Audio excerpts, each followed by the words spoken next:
Well, hello, my name's David Tyson, back again for another round of this. I'm a senior project architect for BGW Architects. Joining me again today is Ned Wright, another one of our senior project architects. Ned, as we mentioned before, in part one of this topic, has been involved in helping hundreds of churches and schools take their project again from vision on a piece of paper into a custom building fit for their ministry and the vision that God has for them in that. If you're not familiar with this process, please check out our website, bgwservices.com. Give us a call, send us an email if you have any questions about this. This is a little bit deeper of a code discussion. And so obviously we as architects can get a little geeked out on this and don't dive into it a little deeper. And so we want to make sure that we're answering your questions properly.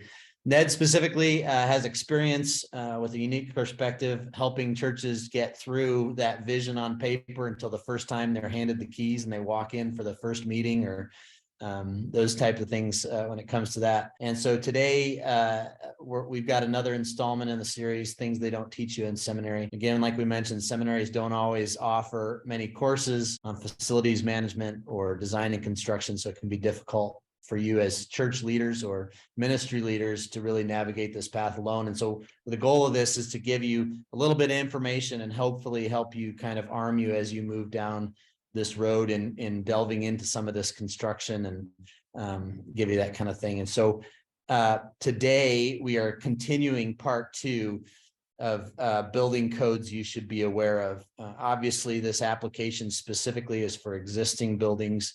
Whether you are in an existing building and you're looking at some remodel options, or whether you are moving towards a existing building that you're buying and looking to rehab.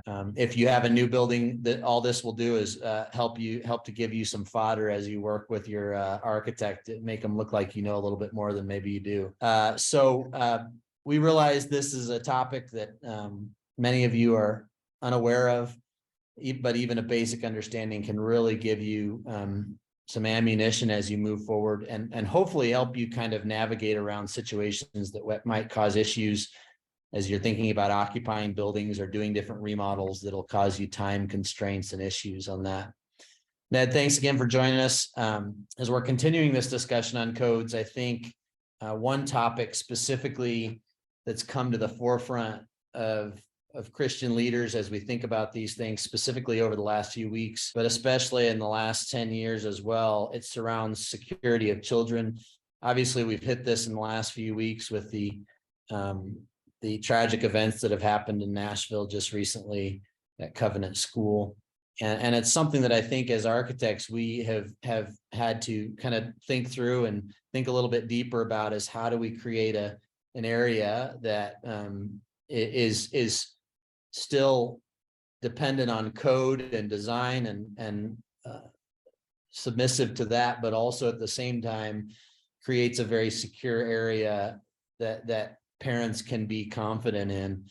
And so maybe you can give us just a few things that we've maybe adjusted some of our plans or thought through specifically when it comes to that security and how that relates to the rest of the building code, really, when it comes down to it, because it's not just creating a wall and not allowing anybody through, but we have to really think about the exit and access and some of the different other pieces that are involved with that as well. Yeah, absolutely. And these intruder scenarios, of course, are top of mind, but they really do connect to the other forms of safety and security in the building. They really kind of play together. So I think it would be helpful to kind of talk through all of those and how they relate to each other. So when it comes to intruder scenarios, the big point number one for any church or school is have a plan. Have a plan and communicate it. That is the biggie on the eye chart. Have a plan and communicate it. Now, obviously, it's going to be different for the church. You know, when your church is in session, you know, we're talking about a couple hours at a time. It's going to be different for a school, obviously, that's there every day of the week. But still, have a plan, communicate it. And I know that for most churches out in schools out there that I've talked to, which wasn't the case maybe 10, 15 years ago, most of you already have that. You have a plan, you've communicated it, but now is still a good time to reassess your plan and make sure your congregants or the children in your school are aware of it. Second thing is don't be a soft target. If you've ever taken a self-defense class, you may have heard this terminology when it comes to really personal defense, which is talking about being a soft target versus a hard target. And they're talking about things like, if you're out on a walk, staying in areas that are daylit, keeping yourself aware, not be zoning out, to the music on your headphones, but actually looking and listening. And if you see someone, actually looking at them, thinking about what you're going to do next. Well, that makes you a hard target versus a soft target when you're not paying attention. Same thing is true for churches and schools. And when we're talking about soft targets in more of the public setting sense, it's places where people aren't paying attention, people aren't prepared, you don't have a plan. That's soft target. So having a plan and putting it together can make you less of a soft target, more of a hard target. What we've seen a lot of churches do, I think, successfully, is having a church security team. So whenever church is in session, you got a couple people at the front door, a couple people or one person at the back door, maybe some people roving the building that are ready. If anything weird's going on, they're able to catch it immediately and address the situation. And we've seen a lot of churches have a great success with that church security team. Obviously for a school, different scenario, because there's a lot more hours in the week.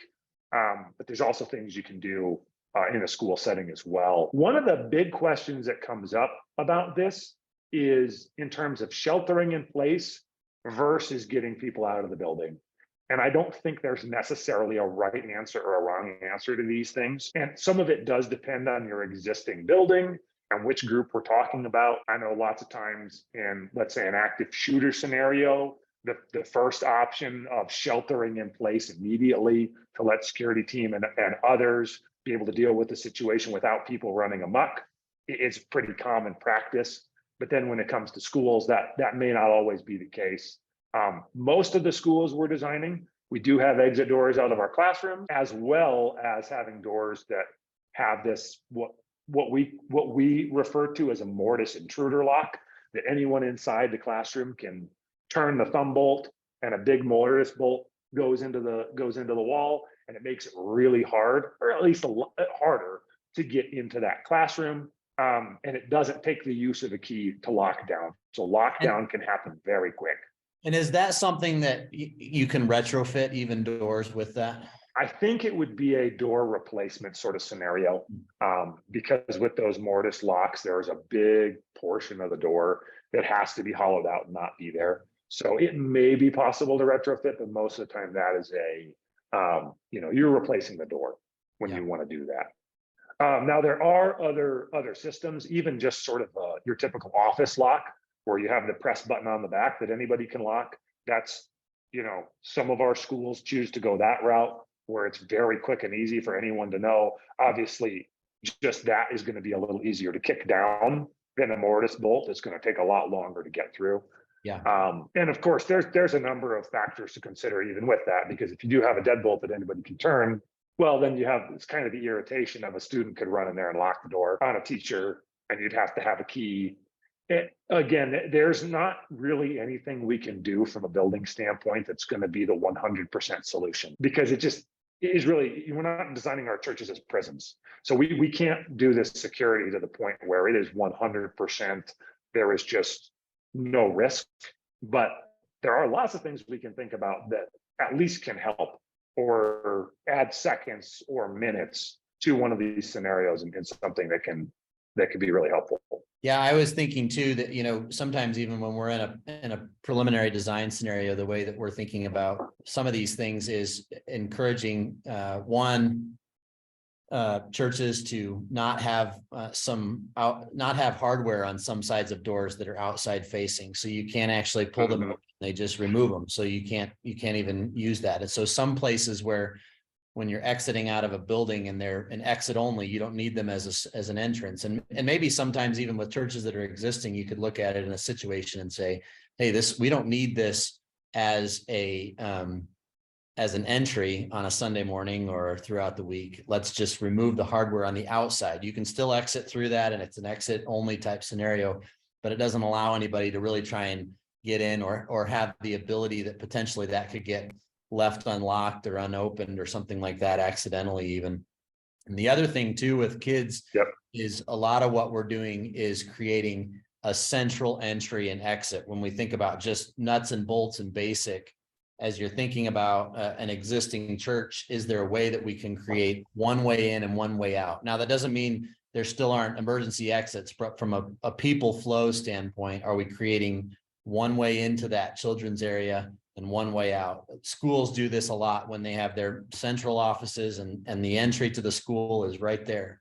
And so a similar concept, I think, when we think about kids' spaces and keeping them safe, you know, it's not just the active shooter or that type of a scenario, but it's also a lot of times parents that maybe are divided families, and there could be some situations with that sometimes as well, with kidnappings and whatnot that might happen at church. And so those are situations we think about a lot. Is, are there what areas, and not just having that one central entry, but also having kind of a person there that kind of serves as a deterrent, like you're saying. It's not a soft opportunity for those things to happen. Yeah. And what you're talking about really this is all talking about securing entrances, which really is one of the things that is most important to consider. And lots of times, you know, if the church hasn't considered it before and you start to consider it, it's like, whoa, we actually don't have very secure entrances. If it's something you haven't thought about, you probably do have some weak points. So it's worth thinking through again. Okay, just all the doors into our church, all the doors into our kids' area, how secure are they? If somebody wanted to come in here, could they?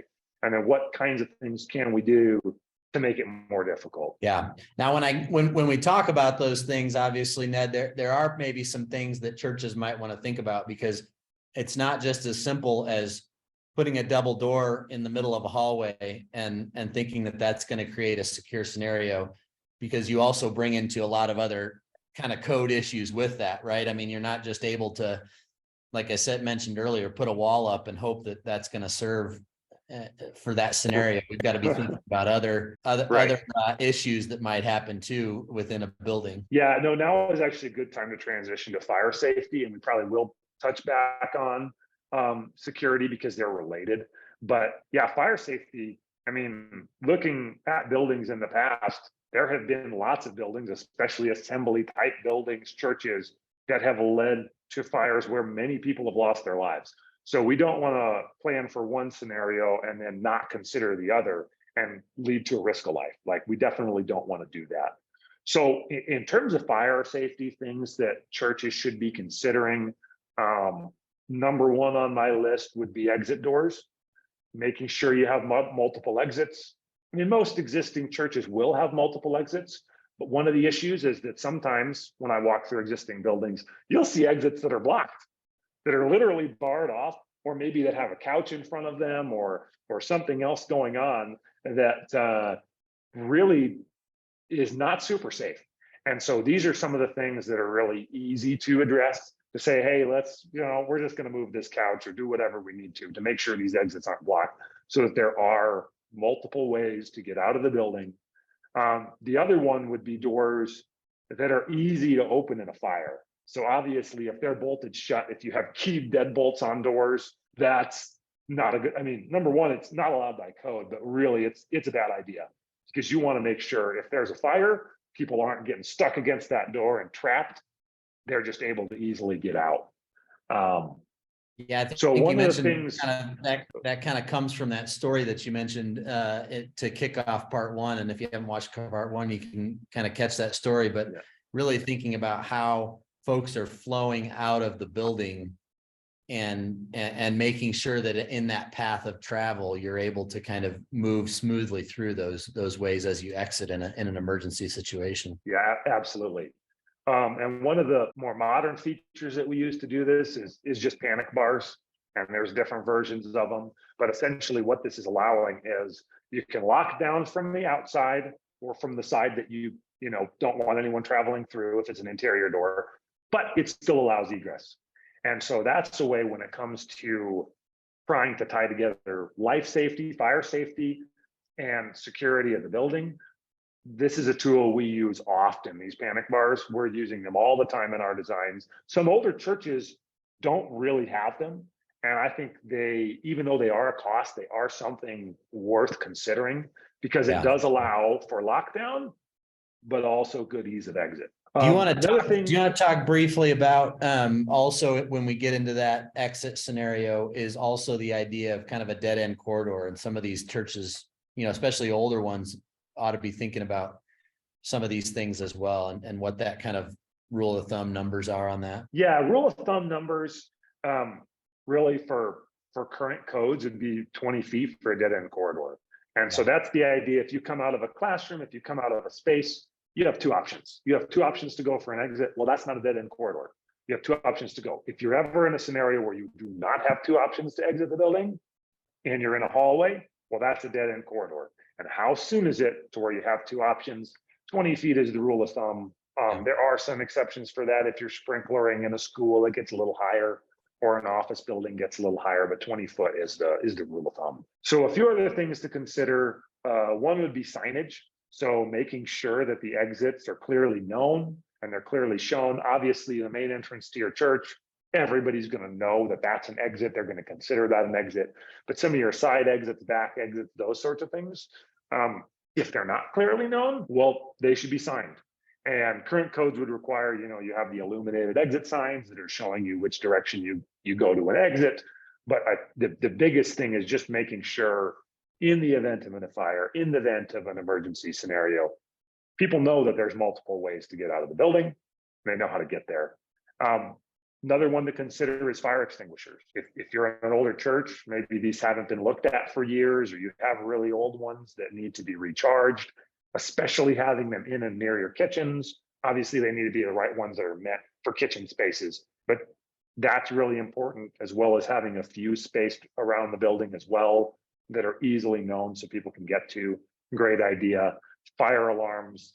Obviously, most churches already have these, but making sure that they're in working condition is really the big thing. Good. Yeah. And so then as we kind of think forward a little bit too, I know in our first podcast, we talked a little bit about, or webinar, we talked about the ADA, and that there's really no, or there's exemptions for churches and schools a lot of times, and maybe some of those are adjusting and whatnot, but maybe from a standpoint of just benefit of the congregation, what are maybe some thoughts that you might think about, or areas you might think about accessibility and making it easier for folks to move to and from different areas, and how might we do that? Yeah. So really, I do think that considering accessibility, just thinking about the good of your congregation is the big things.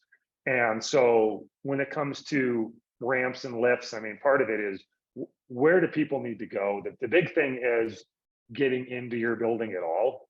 Is there a way for someone in a wheelchair to get into your building in any way, shape, or form?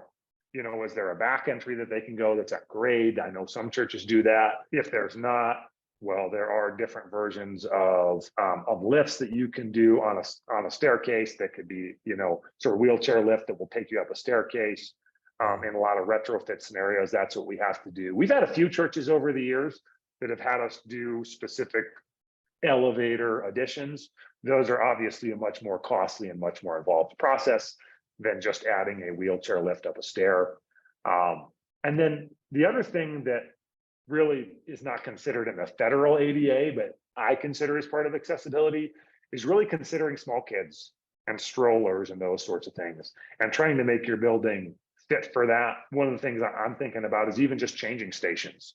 If you're in a building, you have small kids with you, to have good access to changing stations, in your main group restrooms, even the men's restroom, women's restroom, having good changing stations in there is a wise thing, and is just helpful for your congregants to be able to, better use the building. Yeah, I think normally we think about accessibility as more of an elderly or special needs type situation. But when we think about a younger church, there's just as much need for, quote unquote, accessibility, because you're pulling strollers in, or you're trying to figure out where can I change my kid and stuff like that. The other thing I was thinking about too, a lot of times, is we deal with the difference between putting a ramp or a lift up to the stage for access to the stage. And one thing to think about is, when you have a ramp, the benefit there is for loading things on and off the stage. It makes it significantly easier. And so if you have a lot of set design or things that you're changing fairly often on the stage, or different musical equipment you're pulling up and on. And those are things to think about, that the benefit of having that ramp might be more than just that it's going to be in the back and it's kind of an annoyance to have this amount of square footage, but you can actually use that ramp for significant, on loading things on and off when it comes to that kind of thing.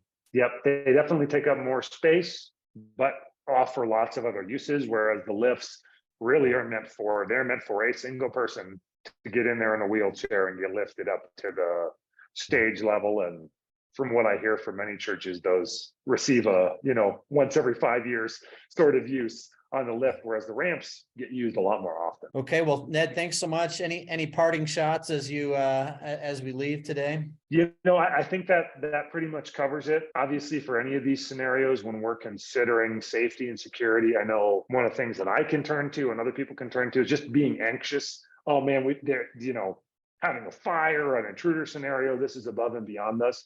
And just realizing that we are not our own, but we belong to God, and that trusting in God in these scenarios. Not to say don't use wisdom in planning your building, you definitely should, but our hope is not in horses and chariots and building codes and panic bars, but our hope is in the living God. So that's my parting shot. Yeah, that's awesome. Thanks so much for kind of ending with that. I will say too, that if there's any questions or comments, I know these are discussion points that have really become at the forefront of our thought process, is thinking how to keep our buildings secure from a lot of different things like this. And we at BGW, it's our passion to really just be a resource and a help to churches and schools, Christian schools across the country. And so there's any questions or specific related comments that you want us to take a look at, or even if it's something where you have a specific question in your church that you want us to take a look at, we'd love to kind of spend some time doing that with you. Please give us a call, shoot us an email. We're happy to do that.